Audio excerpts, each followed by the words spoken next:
Hello and welcome to the Esports Biz Show. I'm your host, Justin Jacobson. This week we'll be discussing esports sales and partnerships. Just as a disclaimer, nothing here is intended as legal advice, as all the information is for educational purposes only. This week's guest is Thomas. Thomas is Director of Sales for GameSquare Esports and FaZe Esports. Prior to that, he was a partnership sales manager for Cloud9, as well as worked with the NHL's Detroit Red Wings, among other sports franchises. Thanks for joining us. Thanks, Justin. Appreciate the invite. Honored to be here. My pleasure. So to start, let's talk about your past esports and gaming experience. What was the first game you played? When it comes to video games, it's been in my blood since I was a little kid. I think there's pictures that my mom has around the house of me sitting potty training, playing Super Nintendo, the old Donkey Kong Countries and Super Mario World. So it started back then on the Super Nintendo. I know that's aging myself at this point as a little kid, but that was where my passion started. And I've always been, if I wasn't playing sports and on a sports field, I was in a basement playing video games with my friends or around. From a esports perspective, the first game that I really started getting into and saw the competitive lens and started focusing and watching the esports side was Halo. Back in the days with the Ogre twins and Walshy and those legends, that scene coming up was really my first glimpse into esports and where my fandom really started. So you kind of have been around it for a long time, it seems. It's I'm always an interesting to old find school guy. right, to see where people kind of come on the timeline, right? It's like, Yeah. I started with Nintendo, but I didn't really pick up till StarCraft with what was going on in the esports world. So, Oh yeah. how'd you kind of get involved on the business side of it? Yeah, around the time of the pandemic, I had been working in sports for 10 years, and I'm one of those people who I want to work and spend my life. We spend so much of our time working, but I want to do it in something I'm super passionate about. And I had started probably a couple years before the pandemic, really hardcore getting into consuming esports, watching, going to events. Obviously, the Call of Duty League and everything that was going on there prior to that with the CWL was extremely of interest to me. I grew up in Alpharetta, Georgia, and we had High Risk Studios there, and they had just launched a few years before that Smite. And so I started going to the Smite World Championships and being really engaged and involved in those communities. And my passion shifted from my dream had always been I want to run a professional baseball team to I love what's being built and what had been built in the gaming and esports side. And I saw a ton of opportunity for me to come in and do something I'm really passionate about and help continue to build up the industry and be a part of what the future of gaming and esports and that landscape looks like. And so I decided at one point during the pandemic, hey, this is the shift I want to make. I want to make my stamp and put my stamp on that industry and continue to do something I'm passionate about. And so I decided to make the jump over to gaming and esports from the traditional sports world. Amazing. So let's talk about your current role with GameSquare. So tell us Yeah. about the company. What's kind of your day-to-day like? Yeah, so GameSquare is a collective of multiple different businesses that all have their own unique expertise in place in the gaming and esports world. So we have companies like Zoned and Code Red, which really specialize in strategy, marketing strategy, working with different talent to execute campaigns and get involved with different events across the gaming and esports system or ecosystem. We also have a full production studio in Fourth Frame Studios. We have a merchandise and product company called Mission Supply. We have a full media network of 140 gaming specific websites under the GCN Gamer Community Network umbrella that we can reach consumers with through marketing and advertising. And then we have Stream Hatchet and Sidekick, which are two of the leading data analytics platforms in gaming and esports for live stream data as well as social media. And we really just work with brands. We work with talent. We work with influencers to put on really cool events, put on marketing campaigns, and really find that cultural through lens that brands that want to come in and invest in gaming, invest in esports, invest in creators, and find that natural and organic place for them to do so and do so in an effective manner that's going to help them and going to help our industry continue to grow. And we've really placed ourselves at the intersection of how gaming is a part of culture. So gaming, sports, entertainment are all big parts of culture. So how do we reach consumers and fans of all of those industries with gaming at the center of it? Definitely. It sounds like you have this unique synergy of you're just a full service stop where you can handle everything from the digital to the physical and, really get yourself and whatever the client is in the right position. Yeah, no, whatever aspect of the process or whatever phase of that process that brands are at in terms of how and when and where they want to place their brand within the gaming and esports space. We have some sort of expert in whatever phase that is to help brands be the right partner for them.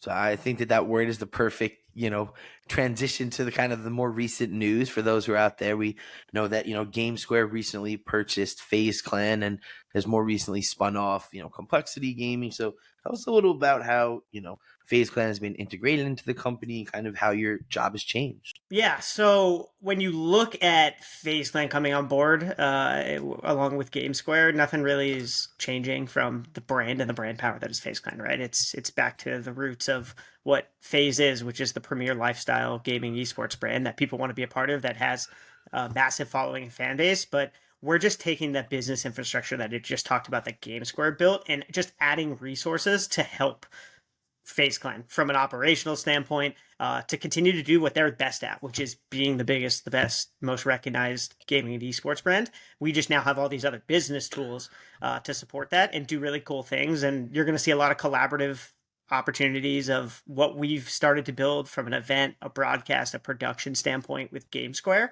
and having a lot more FaZe talent and FaZe brand kind of intertwined into the experiences and the events that we're putting on, which is just really cool. It's just really cool collaborative partnership for everybody across the board. And on my end of things, it doesn't get better than being able to go in and talk to people and talk about everything that we're doing alongside FaZe Clan. Definitely. And it's definitely one of those unique brands and probably one of these outliers in the entertainment industry that kind of transcends to the mainstream media. And I think that's a great property, and obviously, what do you kind of look for when you're determining on what brands to maybe target and work for? Is there specific avenues that you look into? Yeah, when it comes to working with brands, the way I look at it is it's a doctor-patient relationship. At the end of the day, my goal is to understand and evaluate the brand themselves.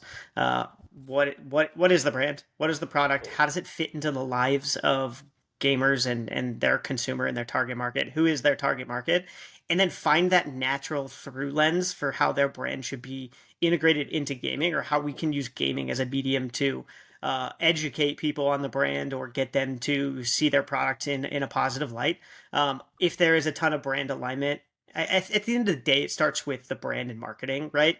If there's common goals, common synergies between a brand and what FaZe Clan offers as that premier lifestyle brand, that gaming and esports organization, then there might be opportunities to collaborate and get them involved as a partner with FaZe. Otherwise, let's look at different opportunities and really find that perfect solution for how does that brand fit into the life of gamers, and what is the best way to communicate that messaging and get them involved in anything that we're doing that's fun, that's cool, in gaming and esports. So how does it kind of work? Are the deals usually more long term or short term? Like how are they usually structured? It depends. It's gonna be a wide range depending on the brands that we're talking to. I would say when we're looking at traditional esports partnerships, we tend to prefer the long-term opportunities. I think one of the most important things is there's a lot of fluidity right now in the landscape of esports. And the best thing a brand can do is invest in esports, right? And show your commitment to what we're building, and what the future of esports looks like. So the first thing they can do is take their dollars and invest for a long time and show their commitment. So when we're talking about traditional esports, long term is good for that reason, but also we can build upon success, right? You have to first start, show your brand is there, show they're a part of the gaming and esports world, let people know you're seen, and then build upon it by doing more cool things, doing more things that really showcase, hey, your brand is not just here, but you're here for the long term. And that roadmap sometimes is 1, 2, 3, sometimes 4 and 5 years in terms of kind of walking and then running when it comes to that strategy. So longer is better, but there are also opportunities, especially with brands that are already have a place and a presence, to do more short-term campaigns where you come in and you do something, not gimmicky is not the right word, but do something that's a little bit flashy and stands out and makes a short-term impact, so you can capitalize on it later. There are opportunities there to do really cool things in the short term when it makes sense. Absolutely. I think that's a great point where, by showing that you're looking at this long term, that you're trying to do this more than just, hey, we're going to sponsor one tournament. And if it's great, that's great. But if not, then who cares? And I think Yeah. that for consumers, you kind of see that, right? It's like all of a sudden you see this brand everywhere and then they're gone. It's like, oh, well, they were really just trying to like capitalize on us. They weren't really here for the right reasons. Yep. And, it kind of backfires sometimes. Gamers don't want to be advertised to. Young generations don't want to be advertised to. At the end of the day, the way you advertise, you support their passions. You show that you are also someone who loves gaming, and gaming is a part of what makes the people behind the brand go every single day. And so let's find where those natural through lines are for that product, that service to fit into the lives of gamers and just support their passion. And it's going to all work out at the end. The brands are going to find their KPIs are accomplished. They're going to find success just by investing in a passion point for them and for the consumers. Right. So how do you kind of, when you're working with a brand, quantify the success? Kind of obviously, as we mentioned, sometimes it's a longer grind, a Yep. longer burn than maybe they're used to. Yeah, when we quantify success, there's a lot of different ways that brands look at what success is. So it's really understanding what the leadership of these companies is looking for, and that's going to vary. But the way we quantify success is we utilize a combination of art and science, right? The art side of it helps develop brands and brand equity and brand sentiment with consumers. So we're able to create really cool, fun things that grow brand sentiment, and we use data to showcase that. We partner with the likes of Nielsen. We use StreamHatchet and Sidekick, which is our two internal resources to really show brands, hey, by doing this campaign, people started talking about your brand. They started talking about your brand in a positive way versus previous to that. There wasn't a lot of chatter about the brand in the space, right? So we made impact, and we partnered with Nielsen and other major partners, third party partners, to showcase that, hey, by doing this event, by being a part of this, people started to love your brand and grew that sentiment. And then we utilize StreamHatchet and Sidekick a lot, as well as other tools to show that direct return on investment for brands through things like your traditional click throughs and intent to purchase that came along with it. Those are more long term. At the end of the day, for a lot of brands, you got to come in and you got to be seen, and you got to do cool things that get people excited, and you're going to see that natural brand sentiment return, which is going to lead towards sales of your product down the road. But that's really long term. Short term, when you're first coming into the space, just got to do cool things and get people excited. Right. And I think that's a really, great point that you bring up. And you started to see the trend of, more focus on data and looking at like real data, not just the total views or your total followers, looking at, like you said, the positive sentiment, the responses, or people like, oh, I love this new Coca-Cola activation. It's so cool. That is really resonating, right? People are taking your campaign to heart, and it's, being well received. Yeah, and I come from the traditional sports world, and we have hundreds of years of data. We have over 100 years of data on how traditional sports partnerships are successful for brands, and there's a precedent. It's very easy for them to come in and say, okay, hey, your outfield wall sign in a Major League Baseball stadium is getting X number of views per year on TV through the broadcast for people visiting and seeing it in person. It equals this dollar amount. Esports gaming industry is newer. We don't have 100 years of data to show that. We have a lot of case studies on brands, investors coming into the space, throwing, for lack of a better expression, a shotgun approach and seeing what sticks.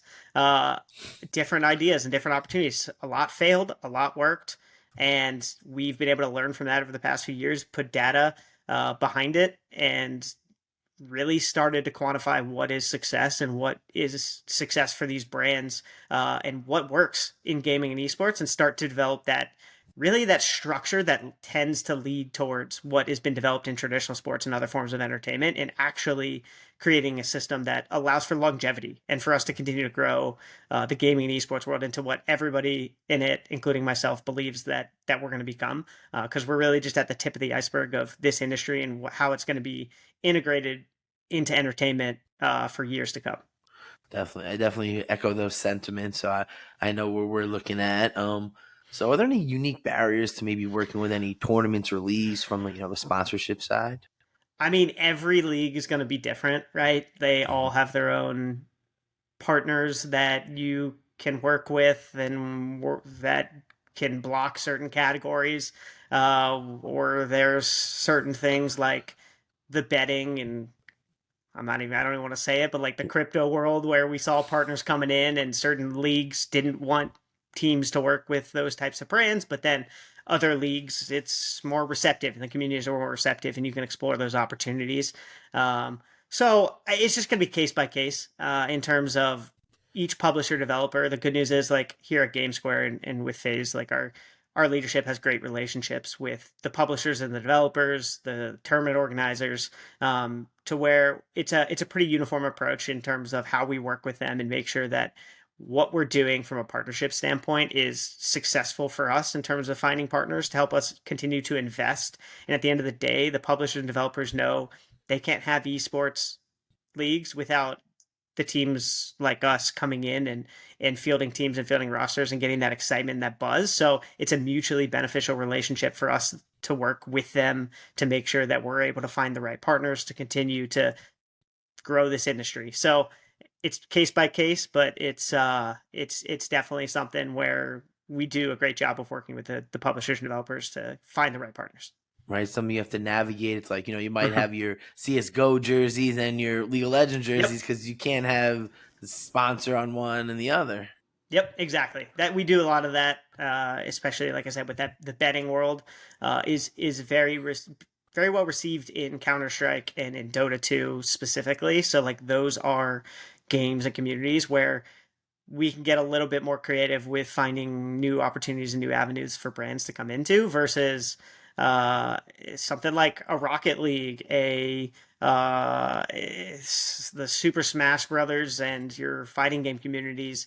Those communities, there's no guns, there's no violence. Yeah, it's sometimes a beat 'em up versus shoot 'em up type of a situation, but brands are a lot more receptive to going into those types of games in terms of brand safety, which helps. So it's case by case depending on what the game is, what the title is, what the brand is, where we find that again that natural organic through lens to tell the right story with that brand. Nice, that makes sense. So why don't we talk about some recent partnerships that you guys worked on? Tell us a little about that. Yeah, I mean when we look at GameSquare and a lot of the things that we're building, it's like I told you, kind of what are those big cultural moments in traditional sports, traditional entertainment, and how do we put gamers and influencers in the spotlight and put on really cool and engaging broadcasts and events. One thing we did was this past New Year's, we partnered with our good buddy Ninja to put on Ninja's New Year's. We partnered with State Farm and Domino's to put on that event. It was a 5-hour broadcast through Ninja. And his channel is basically New Year's kind of reinvention of the New Year show, right? A new cool way that the Gen Z millennials can. So no more Ryan Seacrest. Yeah, no more Ryan Seacrest. No more Dick Clark's Rockin' Eve. Half the people in this industry might not even know who Dick Clark is. Good. No, they're good. They're good. But like Ninja obviously is known for his original presence in 2019 in the New Year show, right? So let's take that cultural fun moment and do something cool that people in gaming are going to love. They had everything from Uno tournaments to a Pong tournament to gaming. It was a really fun, cool event. And we were able to partner with some great brands who love this space and wanted to be involved in it and put on just a really cool event. And when we're looking at 2024, we're looking to do the same type of thing around other major cultural events, from music festivals to sporting events to your traditional gaming events, and just put on really cool, fun events and broadcasts in person with that digital legs extending off of it for anybody to tune in and have fun along with us. Amazing. Well, that's all exciting. So let's talk about some of your prior work when you were with, Cloud9. What was that like? And yeah, Cloud9 was very similar to Complexity, and it is a brand and an organization that is really rooted in traditional esports, right? It's less on the gaming and the content side. It's an esports organization, and one of the things that their legacy was built on was that 2018 Boston CS:GO major and their amazing comeback. I'm not even gonna say who it was against because it now where I'm at now breaks my heart, but at Cloud9, there was an opportunity for them to jump back into Counter-Strike and purchase that Gambit team a couple years ago. When it comes to this world, to do things right, do things in a a way that's sustainable for this industry, got to have the partner and the investor support to be able to purchase a team like that. One of the big partnerships that I was able to help launch was a partnership to sponsor the team and make sure that we could make that acquisition possible and get Cloud9 back into one of their legacy games in Counter-Strike. And we were able to make it happen. They won the IEM major at DreamHack Dallas in 2023. Or 2022. Wow, it's been 2 years now. It feels like last year. So 2022, which was really cool to be able to get a partner, help us get back into Counter-Strike, and then win a major immediately following it was really cool to be a part of. Amazing. So, as we mentioned, you also previously worked in the sports world, including for the Detroit Red Wings. So, Yep. What kind of similarities do you see between working in the esports and the sports space? Yeah, I mean, for me, on a work sense, day to day, it's a very similar job, right? At the end of the day, my goal is to reach out to and find brands that love and are passionate about. In that case, it was sports and hockey and want to align their brand with it. And now it's gaming and esports. So the job itself is the same, but I would say there's a lot of nuances that differentiate the two. When it comes to traditional sports, like I said, there's 100 years of data, right? Everybody who's making decisions at these companies knows hockey, they know baseball, they know football, they know concerts. Not all of them are up to speed on gaming and esports, and the consumer is very different in terms of what's going to resonate with them. People are used to seeing billboards and signs on walls at sporting events. When it comes to gaming and esports, the generation, like I said, doesn't like to be advertised to, right? You've got to invest in their passion points and do it in a right, authentic way. And so the stories we curate, how we narrate them, how we find those through lenses for brands to integrate into it in a way that's going to be beneficial for them is very different than traditional media and traditional sports.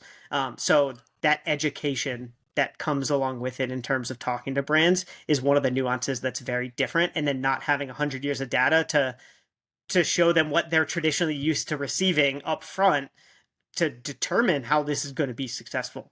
It's a little bit on their end. It comes across as like, oh, there's a little bit more of a risk because you don't have 100 years of proof that this is going to be worth this, right?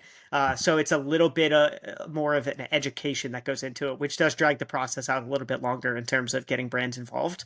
But we are still continue to have a lot of really good conversations and are really active in terms of what we believe is going to be long-term success for what we're building.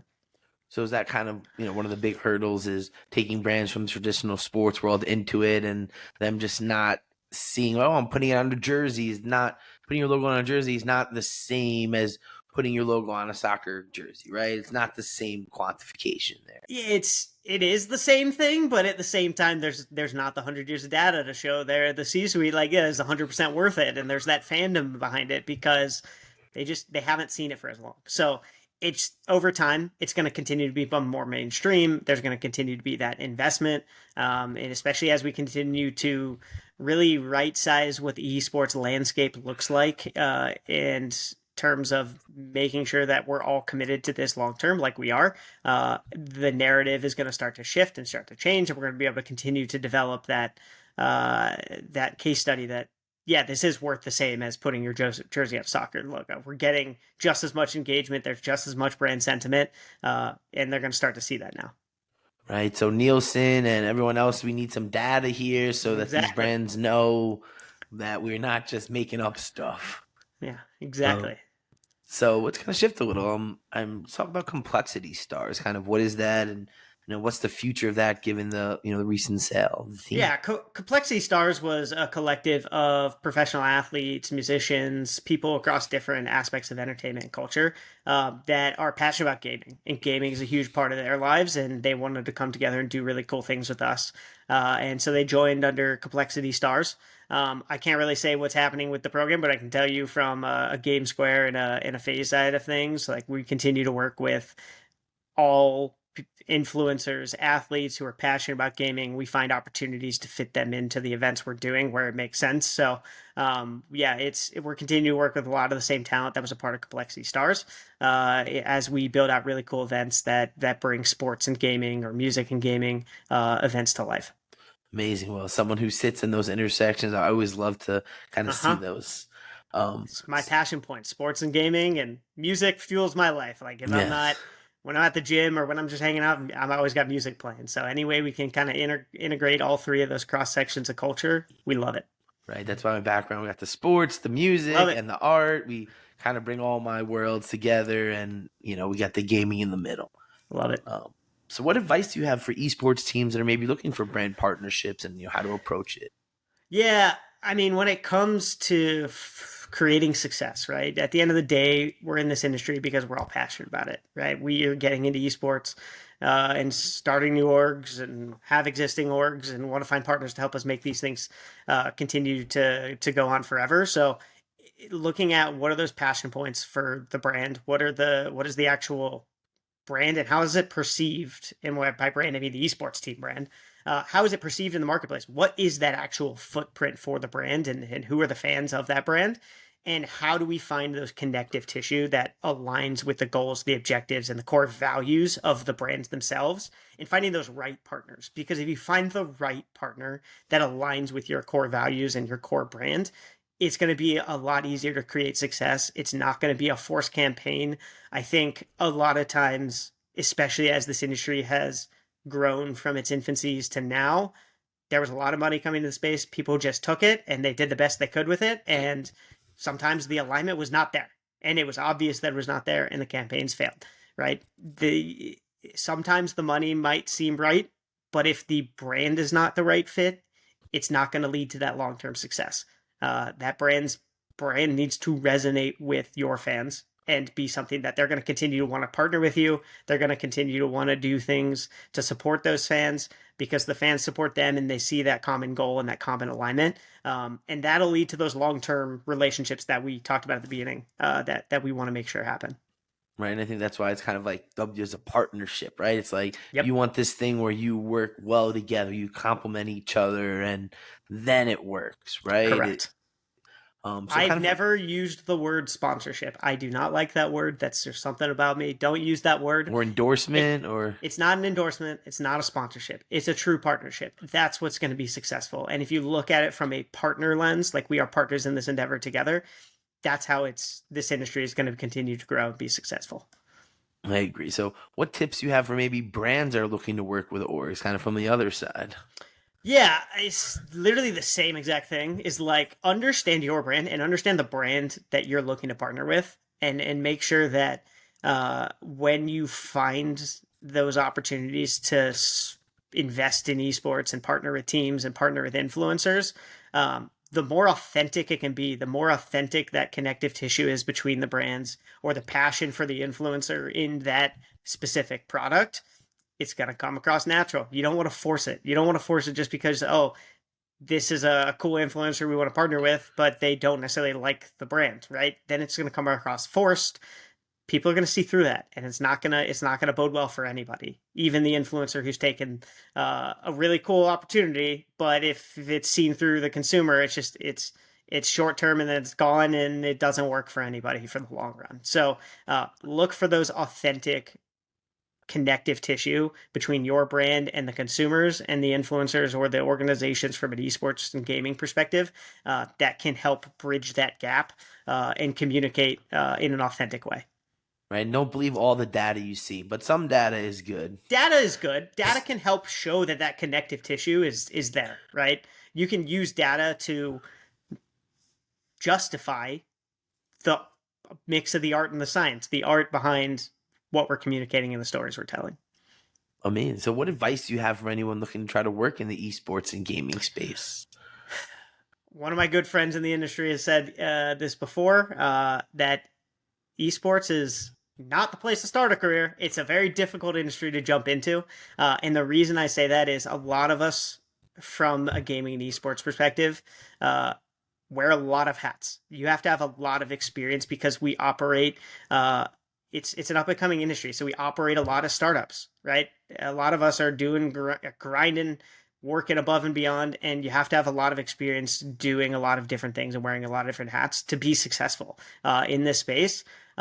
So there's a ton of different experiences in other industries that lend itself well to what we do in the gaming and esports world. So if you're trying to get your foot in the door for the first time and you're just out of college or just out of high school and you're looking to jump in to the gaming and esports space, just get experience in any field that aligns with your goals and objectives. If it's something publisher and developer related, like do publisher and developer stuff on the side as a passion project, but then work in a creative art design studio related to some other field and get that experience. And that'll all translate into an opportunity when that opportunity comes. Because we've had, I don't like using this word, but we've had a lot of obviously layoffs. So there's a lot of great people in this industry looking for opportunities who have 10, 20 years experience. So wherever you can find experience, whether it's in the gaming and esports space or in a adjacent entertainment space, is great. And then if an opportunity presents itself to transition over to the gaming side, then that's great. But the more experience you have in a similar type of a field, the better. Right. I think that's a good kind of advice and kind of realists, right? There's Yeah. thousands of people getting fired from all these companies, and to believe that, oh, I'm just gonna magically get a job just cause it's like all these other people that had a job, like they're your competitors too. Mhm. You got some of the most experienced people in this industry who've worked for major publishers, major esports orgs out there as potential candidates. So where you can get experience, where you can be invested in the communities, I think that's another thing is like you want to be a part of a certain community within gaming and esports.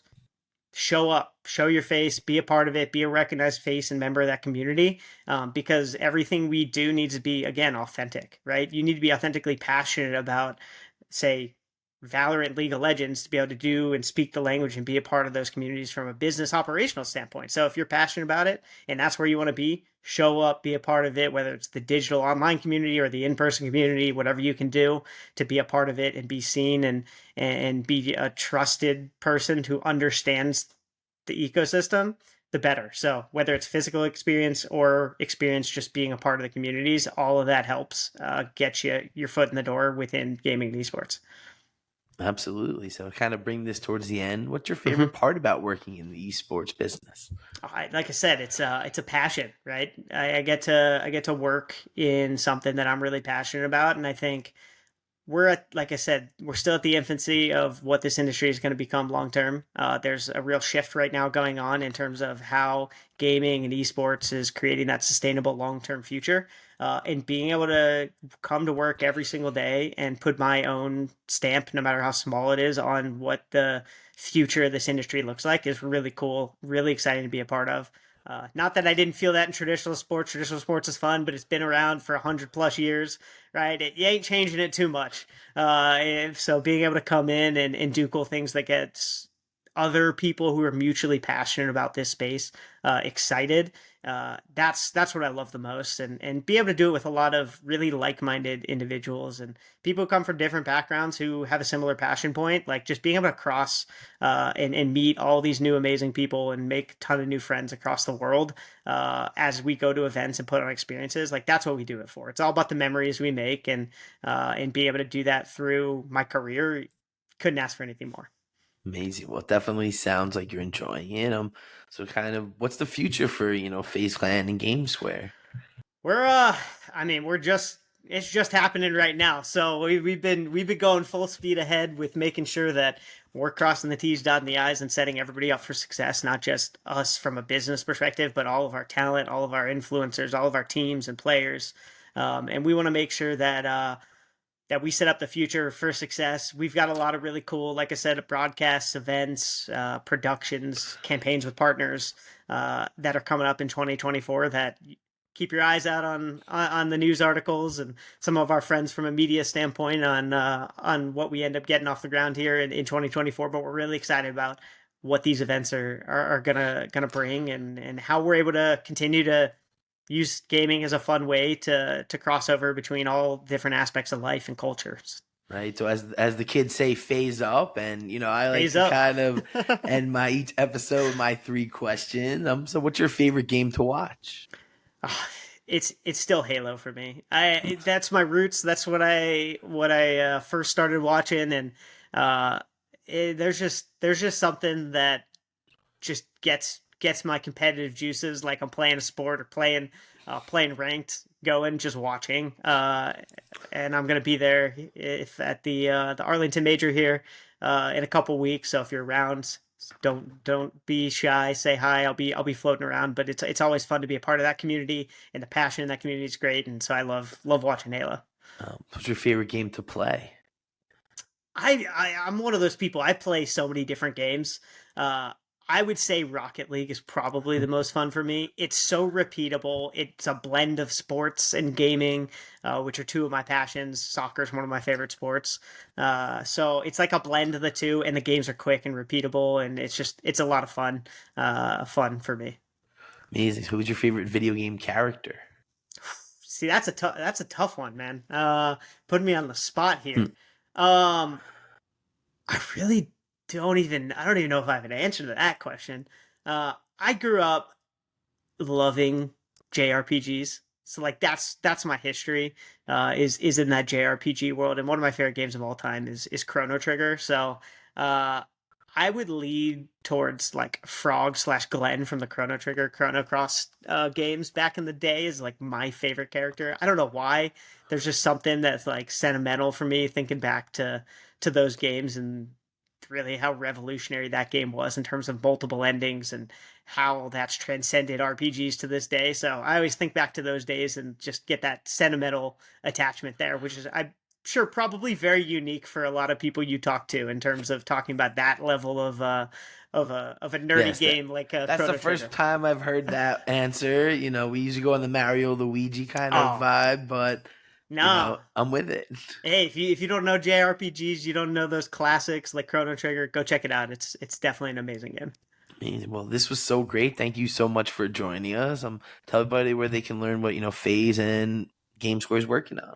Yeah, I mean, stay tuned to all of the traditional social channels. Obviously, FaZe Clan channels, FaZe Esports, those channels, GameSquare social media channels, and then stay tuned to all your traditional esports media outlets, media influencers, things like that, just to see everything come to life. But yeah, we're excited to see how 2024 plays for everybody. Well, I know that the esports community is, very thankful and excited to see how this all plays out. And, thanks to everybody for tuning in. And make sure to follow me on Twitter, Justin J ESQ. Check Apple Podcasts, Spotify, and YouTube for all our past episodes.